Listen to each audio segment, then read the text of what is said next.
அனைவருக்கும் வணக்கம். Welcome to Salem Suja's kitchen. இன்றைக்கி ஒரு மாசி சம்பல் மாசி கருவாடோட சம்பல் பார்க்கலாம். இது ஒரு ஸ்ரீலங்கன் ரெசிபி. ரொம்ப ரொம்ப நல்லாயிருக்கும். இட்லி, தோசை, சப்பாத்தி, ரைஸு எல்லாத்துக்குமே சாப்பிட தொட்டுக்கிட்டும் பிசைஞ்சும் சாப்பிட ரொம்ப நல்லாயிருக்கும். இது மாசி கருவாடு. அந்த மாசி கருவாடோட பொடி அதை மிக்சியிலையும் போட்டு ஒரு சுற்றி எடுத்து வச்சுருக்கேன். ஒரு கப்பு ஃபுல்லாக பெரிய வெங்காயம், அரை எலுமிச்சம்பழம், ஒரு கப்பில் 3/4 கப் அளவுக்கு ஃப்ரெஷ்ஷான தேங்காய், அப்புறம் ஒரு 50 கிராம் அளவுக்கு வரமிளகாய் எடுத்து வறுத்து பவுடர் பண்ணி தனியாக வச்சுருக்கேன் சில்லி ஃப்ளேக்ஸ்க்காக. இப்போது அந்த வெங்காயத்தை ஃப்ரை பண்ண போகிறோம். அதுக்கு கடலை எண்ணெய் ஊற்றிருக்கேன். ஒரு கப் அளவுக்கு கடலை எண்ணெய் ஊற்றிருக்கேன். இந்த எண்ணெய் எடுத்துடலாம். அதை ஃப்ரை பண்ணிவிட்டு வெங்காயத்தை ஃப்ரை பண்ணி எடுத்துகிட்டு அதுக்கப்புறம் இந்த எண்ணெய் எடுத்துட வேண்டியது தான். எண்ணெய் கொஞ்சம் சூடாகட்டும். இப்போது நம்ம நீளமாக கட் பண்ணி வச்சுருந்த வெங்காயத்தை எண்ணெயில் போட்டு நல்லா ரெட்டாக ஆகிற வரைக்கும் வறுக்கணும். ரொம்ப ஈஸியான ரெசிபி தான். டேஸ்ட் அவ்வளோ சூப்பராக இருந்துச்சு. நீங்கள் இட்லிக்கு கூட தொட்டு சாப்பிட்லாம், அதுக்கும் நல்லாயிருக்கும். இப்போ இன்னொரு அடுப்பில் எடுத்து வச்சுருக்கேன். அந்த எண்ணெயில் போட்ட வெங்காயம் ஒரு பக்கம் வறுபட்டுக்கிட்டு இருக்குது.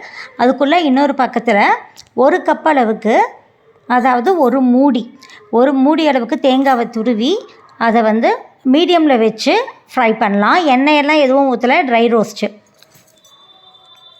மீடியம்லேயே வச்சு திருப்பி போட்டு அதை நல்லா கோல்டன் ப்ரௌனாக ஆகிற வரைக்கும் வறுக்கணும். இது ஒரு பக்கம் வறுபட்டுருக்கு. அந்த பக்கம் எண்ணெயில் வெங்காயம் வறுபட்டுருக்கு. இப்போ இன்னொரு அடுப்பில் அந்த தேங்காவை எடுத்து வச்சுருக்கேன். அது பக்கம் சிம்மில் வச்சு அது பாட்டுக்கு வறுத்துட்ருக்கு. இப்போது இன்னொரு பேனில் கொஞ்சமாக ஒரு டீஸ்பூன் அளவுக்கு கடலை எண்ணெய் ஊற்றிருக்கேன். அந்த வரமிளகாயை பவுடர் பண்ணிவிட்டு, அதாவது சில்லி ஃப்ளேக்ஸ் மாதிரி பவுடர் பண்ணி எடுத்துகிட்டு வந்திருக்கோம்ல, அதை ஃப்ரை பண்ண போகிறேன். இப்போ நான் காட்டினது லெமன்னு. அந்த ஒரு நல்ல ஃப்ரெஷ்ஷான எல்லோ கலரில் இருக்கிற பழுத்த லெமன் எடுத்து பாதி கட் பண்ணி அதோட ஜூஸ் தனியாக எடுத்து வச்சுருக்கேன். இப்போ இந்த சில்லி ஃப்ளேக்ஸை ஃபுல் மீடியமில் வச்சுட்டு வறுக்கணும். 2 நிமிஷம்தான், ரொம்ப வறுபடக்கூடாது. இது கம்மியாக வச்சு அந்த எண்ணெயில் ஒரு டீஸ்பூன் எண்ணெய் போட்டு வறுத்துட்ருக்கேன். இன்னொரு பக்கம் தேங்காய் வறுபட்டுருக்கு, ட்ரை ரோஸ்ட் ஆகிட்டுருக்கு. இன்னொரு அடுப்பில் வெங்காயம் எண்ணெயில் போட்டிருக்கேன், அதுவும் வறுத்துருக்கு. இப்போது இந்த சில்லி ஃப்ளேக்ஸை தனியாக எடுத்து வச்சுட்டேன். மறுபடியும் இந்த அடுப்புலையே வச்சு காட்டுறேன். இப்படி தள்ளி எடுத்து விட்டுகிட்டே இருக்கணும். இல்லைனா டக்குன்னு ஒரே இடத்துலனா தீஞ்சிரும், கருத்துரும். பாருங்கள், ஹாஃப் தி வே ஆகிடுச்சு.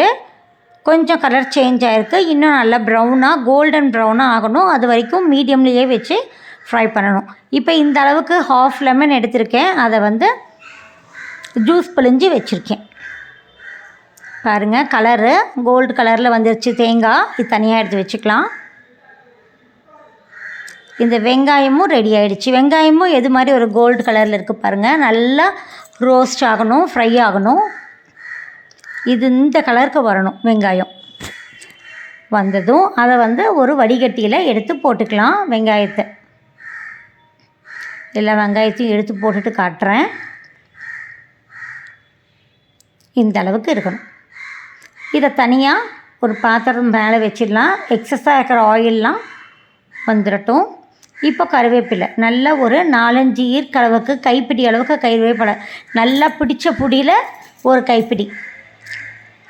ஈரம் இல்லாமல் கருவேப்பிலை எடுத்துக்கணும், தொடச்சி எடுத்துக்கணும். அதையும் அதே எண்ணெயில் போட்டு ஒரே நிமிஷம் ஃப்ரை பண்ணிவிட்டு அந்த வெங்காயத்தை கூடவே சல்லடை கரண்டியில் எடுத்து போட்டுட்டு அடுப்பு ஆஃப் பண்ணி எடுத்து வச்சிட்டேன். இந்த கருவேப்பிலை எல்லாம் இதிலேயே சேர்த்திடலாம். இப்போ இந்த கருவேப்பிலையில் இருந்தும் எண்ணெய் வெளியில் வரும். அதுவும் எல்லாம் ட்ரெயின் ஆகி வரட்டும். அது ஒரு பாத்திரத்தில் வச்சுருக்கேன். இப்போது இந்த தேங்காயும் ரெடி ஆகிடுச்சு, சில்லி ஃப்ளேக்ஸ் ரெடி ஆகிடுச்சு, எல்லாமே ரெடியாக இருக்குது. இப்போ கலந்துடலாம். சில்லி ஃப்ளேக்ஸ்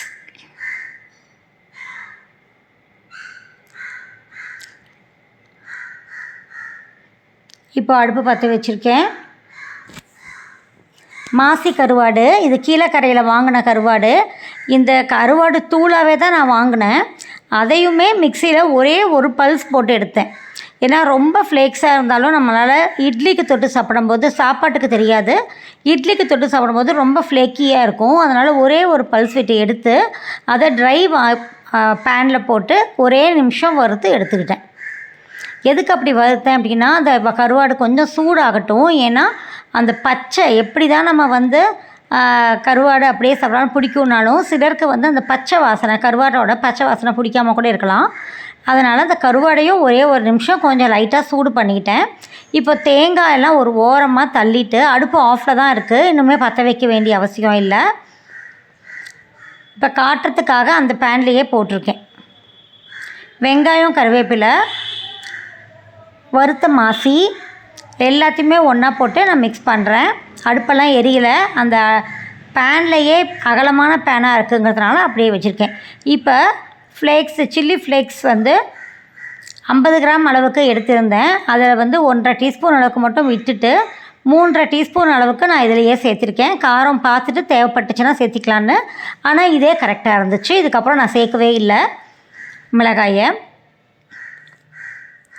இன்னும் உப்பு போடல. மாசியில் பொதுவாக உப்பு இருக்காது. வேறு கருவாட்டில் எல்லாம் நல்லா உப்பாக இருக்கும்ல, இதில் உப்பே போட மாட்டாங்க. கட்டை மாதிரி இருக்கும், அதையே பொடிச்சு வைக்கிறது தான் மாசி கருவாட்டு பொடி. ஸோ இதில் உப்பு வராது. இதில் நம்ம தூள் உப்பு சேர்த்திருக்கேன், இந்துப்பு.